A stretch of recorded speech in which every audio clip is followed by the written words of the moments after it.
تعاली के नाम से शुरू जो बड़ा मेहरबान और निहायत रहम करने वाला है। नाज़रीन मोहतरम, इस दुनिया के अंदर जिना जैसे कबीरा और पलीद गुनाह की इब्तिदा कब और कैसे हुई, और दुनिया का कौन सा सबसे पहला वो मर्द था कि जिसने जिना किया, और हजरत आदम अलैहिस्सलाम की कौन सी वो बेटी थी कि जिसने सबसे पहले इस दुनिया के अंदर जिना का आगाज किया था, और फिर देखते ही देखते कैसे लोगों के अंदर ये जिनाकारी आम हो गई। नाज़रीन मोहतरम, आज की इस मुनफरिद वीडियो के अंदर हम आपके साथ दुनिया की सबसे पहली जानी औरत जो कि हजरत आदम अलैहिस्सलाम की बेटी थी उसके हवाले से मालूमात कुरान और हदीस की रोशनी में आपके साथ शेयर करेंगे। लिहाजा आपसे हमारी गुजारिश है कि आप हमारी इस वीडियो को एंड तक मुलाहिजा फरमाइए। प्यार दोस्तों, आदम अलैहिस्सलाम के यहाँ जो भी बेटा पैदा होता तो इसके साथ एक बेटी जरूर पैदा हो, तो इस तरह से इस पैदा होने वाले बच्चे का निकाह दूसरे बच्चे के साथ पैदा होने वाली लड़की के साथ कर दिया जाता था। हजरत आदम अलैहिस्सलाम की सुलभी औलाद के दरमियान एक बदन का दूसरे बदन से निकाह करना जायज था। जब हजरत आदम अलैहिस्सलाम और हव्वा अलैहिस्सलाम दुनिया में आए और तवालुद व तनासुल का सिलसिला शुरू हुआ तो हर एक हमल से उनके दो बच्चे पैदा हुए, एक लड़का और दूसरी लड़की। इस वक्त जब के आदम अलैहिस्सलाम की औलाद में बाजूज बहन भाइयों के कोई और न था और भाई बहन का आपस में निकाह नहीं हो सकता, तो अल्लाह तबारक व तआला ने इस वक्त की जरूरत के लिहाज से शरीयत आदम अलैहिस्सलाम में ये खुसूसी हुक्म जारी फरमाया था कि एक हमल से जो लड़का लड़की पैदा हो वो आपस में हकीकी बहन भाई समझे और उनके दरमियान निकाह हराम होगा। लेकिन दूसरे हमल से पैदा होने वाले लड़के के लिए पहले हमल से पैदा होने वाली लड़की हकीकी बहन के हुक्म में नहीं होगी, बल्कि उनके दरमियान रिश्ता अज़दवाज जायज होगा। चुनांचे अल्लाह तबारक व तआला ने हजरत आदम अलैहिस्सलाम की शरीयत में जरूरत तवालुद व तनासुल की वजह से ये जायज किया था, इसके अलावा कोई और शक्ल जायज न थी, और अल्लाह तबारक व तआला ने इसको उसी वक्त जायज फरमाया था। चूँकि बाद में इसकी जरूरत ना रही, इसलिए फिर हजरत आदम अलैहिस्सलाम के बाद आने वाली हर शरीयत इस तरह करने से मना कर दिया गया कि कोई बहन भाई आपस में शादी नहीं कर सकते। चुनांचे हजरत अम्मा हव्वा अलैहिस्सलाम के यहाँ हजरत आदम अलैहिस्सलाम के 40 बच्चे पैदा हुए। हर मर्तबा हमल से पैदाशुदा लड़का लड़की बाहमी हकीकी बहन भाई की तरह थे और उनका बाहम निकाह दुरुस्त नहीं था, जबकि दूसरे हमल से पैदाशुदा पहले वाले के लिए इस तरह थे जैसे कजन होते हैं। यही वजह है कि काबील ने हाबील से इख्तिलाफ किया। चुनांचे काबील के साथ जो लड़की पैदा हुई वो बेइंतहा खूबसूरत थी, जबकि हजरत हाबील अलैहिस्सलाम के साथ जो लड़की पैदा हुई वो इतनी खूबसूरत न थी। हजरत आदम अलैहिस्सलाम की शरीयत के मुताबिक जब ये जवान हुए तो काबील की शादी हाबील अलैहिस्सलाम की बहन से होनी थी और हजरत हाबील अलैहिस्सलाम की शादी काबील की बहन यानी कि अकरीमा से होनी थी। लेकिन काबील अपनी ही बहन को पसंद करने लगा और वो इसी से शादी करना चाहता था, जबकि शरीयत आदम में इसकी मुमानत थी कि एक ही हमल से पैदा होने वाले बच्चों की शादी आपस में हो सके। लिहाजा जब ये सूरत हाल ज्यादा बिगड़ गई तो हजरत आदम अलैहिस्सलाम ने इन दोनों को अल्लाह पाक की राह में कुर्बानी पेश करने को कहा और बताया कि जिसकी कुर्बानी को आसमान से आग आकर खा जाएगी तो समझना कि इसकी कुर्बानी कबूल हो गई है।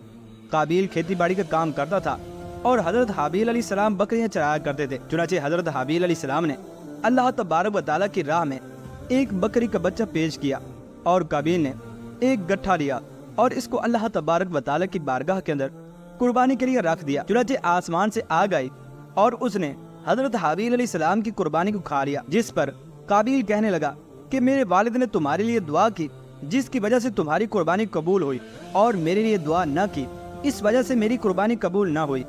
प्यार दोस्तों, रिवायात में आता है कि हजरत हाबील अलैहिस्सलाम काबील से ज्यादा जवान और बहादुर थे। चुनांचे हाबील अलैहिस्सलाम की कुर्बानी के कबूल होने पर काबील बिगड़ गया और उसने कहा, ऐ हाबील, मैं तुझे कत्ल कर दूंगा। जिस पर हजरत हाबील अलैहिस्सलाम ने कहा कि अगर तुम मुझे कत्ल करोगे तो मैं तुम्हारी तरफ हाथ नहीं बढ़ाऊंगा। मैं चाहता हूँ कि क़यामत के दिन तू मेरे गुनाहों के साथ आए। चुनांचे अपनी बहन की मोहब्बत के अंदर गिरफ्तार होने की वजह से काबील एक दिन गुस्से में आया और इसने गुस्से में आकर हजरत हाबील अलैहिस्सलाम को पत्थर मारकर कत्ल कर दिया। हजरत हाबील को कत्ल करने के बाद काबील बहुत ज्यादा दुखी और परेशान रहने लगा। काबील अपने भाई की लाश को कंधों पर उठाकर कई दिनों तक घूमता रहा कि अब मैं इसका क्या करूं। फिर अल्लाह तबारक व तआला के हुक्म से दो कव्वे आए और वो दोनों आपस में लड़ने लगे। उनमें से एक कव्वे ने दूसरे को मार दिया। ये सब कुछ उस वक्त काबील देख रहा था। फिर उस कव्वे ने अपने साथी को दफन करने के लिए जमीन को खुरेदा और उसके अंदर उसको दफन कर दिया। चुनांचे जब काबील ने यह सारा मामला देखा تو اس نے بھی اپنے بھائی حابیل علیہ السلام کی لاش کو دفن کر دیا۔ چنانچہ اس کے بعد قابیل اپنی سگی بہن عکرمہ کو لے کر وہاں سے بھاگ نکلا۔ اس کی وجہ یہ تھی کہ شیطان قابیل کے پاس آ کر اس کے دل میں یہ خوف ڈالتا تھا کہ تم نے اپنے بھائی کو قتل کیا ہے، اب تیرا باپ تجھے بھی قتل کر دے گا۔ اس ڈر کی وجہ سے قابیل وہاں سے اپنی بہن کو ساتھ لے کر بھاگ گیا۔ اس دن کے بعد حضرت آدم علیہ السلام مسلسل پریشان رہنے لگے۔ حضرت آدم علیہ السلام اللہ تبارک و تعالیٰ کی بارگاہ کے اندر دعا کیا کرتے کہ یا اللہ مجھے نیک اولاد عطا فرما۔ اللہ تبارک و تعالیٰ نے حضرت آدم علیہ السلام کی دعا کو قبول فرمایا اور حضرت آدم علیہ السلام کو ایک لڑکا عطا فرمایا جس کا نام حضرت آدم علیہ السلام نے حضرت شیس علیہ السلام رکھا تھا۔ حضرت شیس علیہ السلام جوان ہوئے تو حضرت آدم علیہ السلام نے انہیں اپنا جانشین مقرر کیا اور ان کو حکم دیا کہ اپنے بھائی قابیل سے ہمیشہ دور رہنا۔ جب حضرت آدم علیہ السلام کا وصال ہوا تو اللہ تبارک و تعالیٰ کی طرف سے بے شمار فرشتے زمین پر نازل ہوئے اور انہوں نے حضرت شیس علیہ السلام کو اپنے باپ کو دفن کرنے کا طریقہ بتایا۔ اس کے بعد حضرت حوا علیہ السلام کا بھی انتقال ہو گیا۔ چنانچہ اس کے بعد ایک وادی میں قابیل اور اس کی اولاد رہنے لگے۔ شیطان ایک آدمی کی شکل میں ان کے پاس آیا اور شیطان نے ان لوگوں کو عیش و عشرت میں لگا دیا۔ شیطان نے ان کو ایسے کپڑے اور گانے بجانے کے طریقے سکھائے کہ وہ کبھی بھی ان کو بھول نہ سکے، اور انہوں نے ایک دن میلے کے لیے مقرر کیا جس پر وہ اپنی عورتوں کو برہنہ اور نیم عریاں لباس پہناتے اور اس میلے کے اندر تمام مرد شرکت کرتے اور میلے کے اندر طرح طرح سے گانے گنگنائے جاتے اور موسیقی کی آوازیں بلند کی جاتی۔ چنانچہ حضرت شیس علیہ السلام اور ان کے ماننے والے مومن دور سے ان آوازوں کو سنا کرتے تھے۔ ایک دن ایک مومن کے دل میں خیال آیا کہ یہ میں سب کچھ قریب سے دیکھنا چاہتا ہوں۔ چنانچہ ایک دن وہ مومن اپنے ساتھیوں سے چوری وہاں سے نکلا اور قابیل کے لوگوں کے پاس آ گیا۔ اس نے دیکھا کہ قابیل کی اولاد بے حیائی اور فضول کاموں میں لگی ہوئی تھی۔ اس شخص نے وہاں پر جا کر دیکھا کہ وہ عورتیں بہت ہی خوبصورت اور حسین و جمیل تھیں۔ اس حوالے سے روایات میں آتا ہے کہ حضرت شیس علیہ السلام اور اس کے ساتھی بہت ہی زیادہ حسین و جمیل اور جوان تھے، اور ان کی جو عورتیں تھیں وہ زیادہ حسین و جمیل نہیں تھے، اور قابیل کی اولاد میں لڑکیاں تو بہت زیادہ پیاری تھی لیکن ان کی نسبت مرد زیادہ حسین و جمیل نہیں تھے۔ وہ شخص قابیل کی اولاد کی عورتوں سے بہت ہی زیادہ متاثر ہوا۔ اس کے بعد وہ واپس آ گیا اور اس نے مومنین کو بھی ان عورتوں کے بارے میں بتایا۔ چنانچہ ان میں سے جو کمزور ایمان والے تھے وہ قابیل کی اولاد کی طرف ہجرت کرنے لگے۔ چنانچہ اس طرح سے کافی سارے کمزور ایمان والے لوگ جا کر قابیل کے فتنے کے اندر مبتلا ہو گئے، اور اس طرح سے جب وہ مرد وہاں پر گئے تو چونکہ وہ زیادہ حسین و جمیل تھے اس وجہ سے قابیل کی اولاد کی عورتیں ان مردوں کی طرف مائل ہو گئیں۔ چنانچہ پھر اس کے بعد وہ آپس کے اندر زنا کاریاں کرنے لگے جس سے زنا جیسے کبیرہ گناہ نے جنم لیا۔ روایات میں آتا ہے کہ حضرت شیس علیہ السلام کے ساتھ رہنے والے ساتھیوں کی تعداد اس کے بعد بہت زیادہ کم ہو گئی تھی، جبکہ قابیل کا گروہ کافی مضبوط اور طاقتور ہوتا چلا جا رہا تھا۔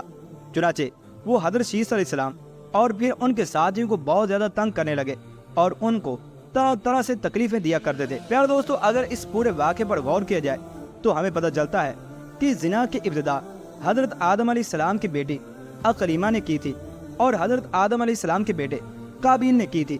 اگرچہ لوگوں کے درمیان یہ گناہ بعد کے اندر عام ہوا تھا، لیکن زنا کی ابتدا تو اسی وقت ہی ہو گئی تھی کہ جب قابیل اپنی بہن عکرمہ کو لے کر نکلا تھا اور اس کے ساتھ اس نے زنا کیا جس سے قابیل کی اولاد پیدا ہوئی۔